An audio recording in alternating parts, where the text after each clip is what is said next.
এই আসিয়া দৃশ্য আমরা ভুলে যাবো। এই যে মেয়েটা কাতরাতে কাতরাতে মারা গেল আছে, বেশি দিন সময় লাগবে না, 1 মাস 2 মাস হাইয়েস্ট 3 মাস। এর আগেও বহু ইস্যু আমরা এসেছে ভুলে গেছে, একটার পর একটা এসেছে, একটার পর একটা ভুলে গেছে। আপনারা দেখে নিয়েন 3 মাসের মধ্যে এই মেয়েটাকে সবাই ভুলে যাবে এবং যাবো ভবিষ্যৎ। লিখে নেন আপনারা। এই বাচ্চার কথা কেউ মনে রাখবে না, এই বাচ্চাটার কথা কেউ মনে রাখবে না। 3 মাস পরে, 6 মাস পরে, 1 বছর পরে আরো নতুন ইস্যু আসবে, আরো নতুন পাপ হবে, আরো বড় বড় ঘটনা ঘটবে। এরপরে মানুষ এই বাচ্চাটাকে ভুলে যাবে। এই বাচ্চাটা কি তার মৃত্যু যন্ত্রণা ভুলতে পারবে? তার সম্মানহানি ভুলতে পারবে? তার পিতামাতাকে ভুলতে পারবে? এখন প্রশ্ন হচ্ছে, তার পিতাকেও যদি আমরা জিজ্ঞাসা করি, ইসলামে রেপের শাস্তি হচ্ছে মৃত্যুদণ্ড, আর ব্যভিচারের শাস্তি হচ্ছে অর্ধেক কোমর পর্যন্ত পুঁতে পাথর নিক্ষেপ করে হত্যা করা।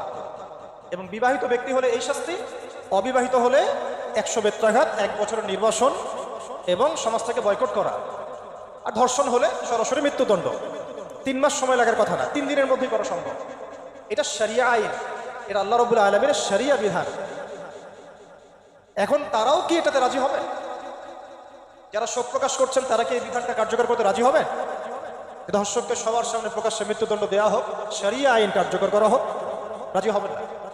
কারণ আপনারা বলবেন এটা করতে গেলে বাংলাদেশ নাকি মৌলবাদী রাষ্ট্র হয়ে যাবে। তো সমস্যার গোড়ায় আপনারা যেতে চান না, ডালপালা নিয়ে নাড়াচাড়া করেন। সেনা ফ্রি মিক্সিংটাকে উন্মুক্ত করে দেওয়া হলো, ছেলে মেয়ের অবাধ বিচরণটাকে উন্মুক্ত করে দেওয়া হচ্ছে। একটা চরম ক্ষুধার্ত মানুষদের সামনে যদি আপনি খাবারকে উন্মুক্ত করে রাখেন, এরপরে যদি কেউ জোর করে খাবার খেয়েও ফেলে, শুধু কি আপনি খাদকের দোষ দিবেন? পুরো সিস্টেমটাই দায়ী, পুরো সিস্টেমটাই দায়ী এখানে। আপনি নারী পুরুষকে অবাধ মেলামেশা দিয়েছেন, ফ্রি মিক্সিংয়ে দিয়েছেন, একদম ছোটবেলা থেকেই, স্কুল লাইফ থেকে, কলেজ লাইফ থেকে, ইউনিভার্সিটি লাইফ থেকে, জব সেকশনে, এমনকি রাজনীতি করতে গেলে কর্পোরেট সেকশনে, ব্যবসায়িক সেকশনে, অফিস আদালতে, সব জায়গায় ফ্রি মিক্সিংকে অবাধভাবে আপনি উন্মুক্ত করে দিয়েছেন, আমরা উন্মুক্ত করে দিয়েছি। এর উপরে ছড়িয়ে দিয়েছি পর্নোগ্রাফি। পর্নোগ্রাফি সবার ফোনে ফোনে।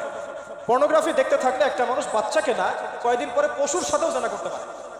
যদি সামনে দেখেন যে মানুষ পশুর সাথে জেনা করেছে, আপনারা অবাক হতে পারেন, আমি অবাক হব না। কারণ পর্নোগ্রাফি মানুষকে পশুর সাথেও জেনা করতে শেখাবে। বাচ্চা তো কিছুই না। এর উপর আছে বিবাহ বহির্ভূত সম্পর্ক, ব্যভিচার, জিনা, ফ্রি মিক্সিং, ভ্যালেন্টাইন্স ডের মতো দিবসগুলো পালন করে ছেলে মেয়ের অবাধ মেলামেশা।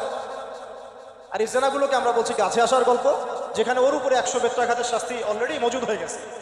আর কতগুলো যে জেনা হয়েছে এটা তো আল্লাহ পাক ভালো জানে। একটা দুইটা তো করে নাই, একটার পর একটা চেঞ্জ করেছে। বিবাহিত ব্যক্তি পর্যন্ত অন্যের স্ত্রীর সাথে জেনা করেছে।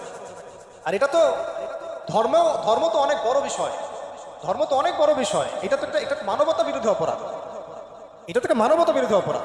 এখন সমস্যা কি এককেন্দ্রিক? এটা বহুমুখী সমস্যা। ফ্রি মিক্সিং রেখেছেন, পর্ন চালু করে দিয়েছেন, এবং সবচেয়ে বড় কথা, এর শরঈ বিচারটুকু নিশ্চিত হচ্ছে না। তাহলে সমাজের মধ্যে এগুলো কমবে না বাড়বে? সিম্পল, সমাজের মধ্যে এগুলো বাড়বে। 6টা কাজ করেন, ইনশাআল্লাহ তাআলা কমে যাবে। প্রথমত শরঈ পর্দা নিশ্চিত করেন, দ্বিতীয়ত ফ্রি মিক্সিং বন্ধ করে দেন, তৃতীয়ত আপনারা জেনার শাস্তি চালু করেন, চতুর্থত সমকামিতা বন্ধ করেন, এলজিবিটি বন্ধ করেন, পঞ্চমত ব্যভিচারের যে রজম শাস্তি চালু করেন, শরঈ বিধান চালু করেন, পর্ন সাইটগুলোকে বন্ধ করে দেন, এবং সমাজের তাকওয়া, নৈতিকতা শিক্ষাটাকে বাড়িয়ে দেন। দেখেন সমাজে জেনা কমে না বাড়ে? কিন্তু কেউ এই সমস্যার গোড়ায় যাবে না। একটা ইস্যু আসবে, একটা ইস্যু যাবে। আজকে আপনার বোন, তো কালকে আমার বোন, কালকে অমুকের বোন, কালকে তার মেয়ে, নিজের ঘর পর্যন্ত চলে আসছে। আর কয়টা রিপোর্টই বা আমাদের সমাজের সামনে আসে? যে কয়েকটা রিপোর্ট সামনে এসেছে, এগুলো 50%ও না। বহু মেয়ে এগুলো বলতেও পারেন লজ্জায়। আর আমি তো ওইসব মেয়েদের ব্যাপারে কথা বলা ছেড়ে দিয়েছি, যারা স্বেচ্ছায় নিজের ইজ্জতকে বিলি দেয়। তাদেরকে আমি আমার বোন পরিচয় দিতে লজ্জা বোধ করি।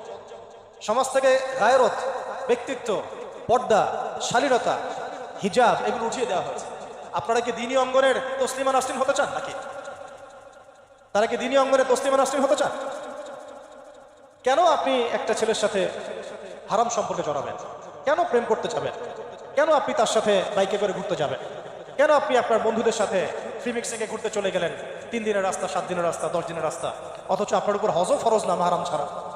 না আপনি পর্দা মানছেন, না মাহারাম মানছেন। আর সমাজে না আছে ইসলামী শরিয়া আইন অনুযায়ী বিচার, আর না আছে পর্ন বন্ধের উদ্যোগ, আর না আছে ফ্রি মিক্সিং বন্ধের উদ্যোগ। তো আপনার ইজ্জত চলে গেলে কে ফিরাই দিবে আপনাকে? আমি তো আপনার ভালোর জন্যই কথা বলছি। সমস্যা হচ্ছে আমরা সমস্যার গোড়ায় যেতে চাচ্ছি না। আজকে এই কথাটা আমি এখানে বলতে চাই নাই, শুধু কথা প্রসঙ্গে চলে আসছে যে এই যে মেয়েটা কাতরাতে কাতরাতে মারা গেল আছে, আপনারা দেখে নিয়েন 3 মাসের মধ্যে এই মেয়েটাকে সবাই ভুলে যান। সমস্যার গোড়ায় আসে। সমস্যার গোড়া হচ্ছে আল্লাহর জমিনে আল্লাহর দ্বীন ইসলাম বাস্তবায়ন না হওয়া পর্যন্ত এই মানবতার মুক্তির কোনো রাস্তা নাই। আল্লাহর কসম করে বলতেছি, আল্লাহর জমিনে ইসলাম, কোরআন, সুন্নাহ, রাসূলের আদর্শ বাস্তবায়ন হওয়ার আগ পর্যন্ত এই জাতির স্বাধীনতা বলে কোনো শব্দ নাই। এই মানবতার মুক্তির কোনো পথ নাই। কেউ আমরা স্বাধীন না, কেউ আমরা আমাদের ইনসাফ ন্যায্য অধিকারটুকু পাবো না। কালকে আপনার ঘরে এই সমস্যাগুলো আসলে আপনি এটাকে প্রতিহত করতে পারবেন না। বিচার চেয়ে বেড়াবেন এক মন্ত্রণালয় থেকে আরেক মন্ত্রণালয়, ফাইল ঘুরতে থাকবে, আপনার কেস বন্ধ হয়ে যাবে, আপনার বোনের ইজ্জত ফিরে আসবে না। আর রাসূল সাল্লাল্লাহু আলাইহি ওয়াসাল্লামের জামানায় আপনি আমাকে রেপের ঘটনা দেখান কয়টা ঘটেছে? সাহাবীদের জামানায় রেপের ঘটনা দেখান কয়টা ঘটেছে? জেনার ঘটনা দেখান না কয়টা ঘটেছে? ব্যভিচার কয়টা ঘটেছে? চুরি বা কয়টা হয়েছে? খুন কয়টা হয়েছে? ডাকাতি কয়টা হয়েছে? একটা দুইটা রেয়ার আপনি ঘটনা দেখাতে পারেন। এবং যখন সেই ঘটনা ঘটেছে ইনস্ট্যান্ট দেন নবী সাল্লাল্লাহু আলাইহি ওয়াসাল্লাম শরীয়ত আইন বাস্তবায়ন করেছেন। তিনি শুধু মানুষকে তাকওয়ার ওয়াজ নসিহত করেন নাই, বরং আল্লাহর আইনও বাস্তবায়ন করেছেন। এই দুইটা সমানুপাতিকভাবে চলতে হবে সমাজের মধ্যে।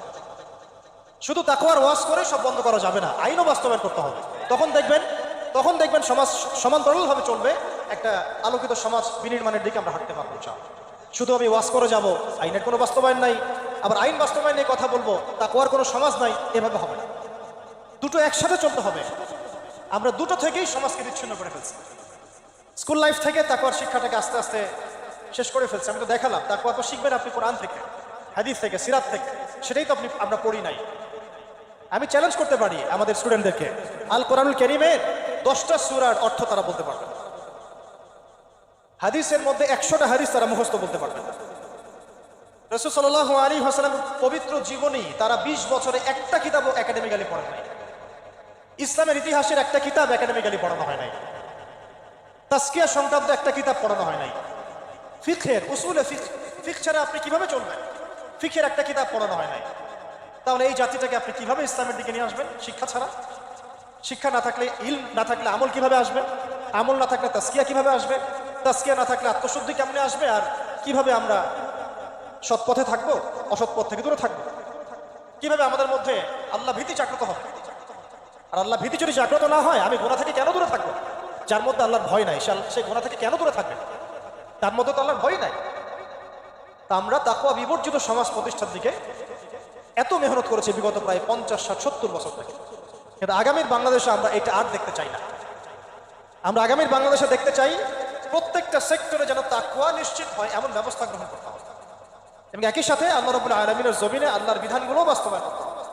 শুধু তাত্ত্বিক কথাবার্তা বলে, দুঃখ প্রকাশ করে, শোক প্রকাশ করে কোনো লাভ হবে না, যতক্ষণ পর্যন্ত না আমরা আল্লাহ পাকের জমিনে তার আইন এবং বিচারগুলোকে বাস্তবায়ন করতে পারবো। আর আল্লাহর কসম করে বলছি, আল্লাহর জমিনে আল্লাহর বিধান বাস্তবায়ন হলে সমাজে পাপের হার তো কমে আসবেই। সমাজে পাপের হার তো কমে আসবে। কোনো কাফের, মুশরিক, মুরতাদ জনগোষ্ঠী আমাদের দিকে চোখ তুলে তাকাতে পারবে না ইনশাআল্লাহ।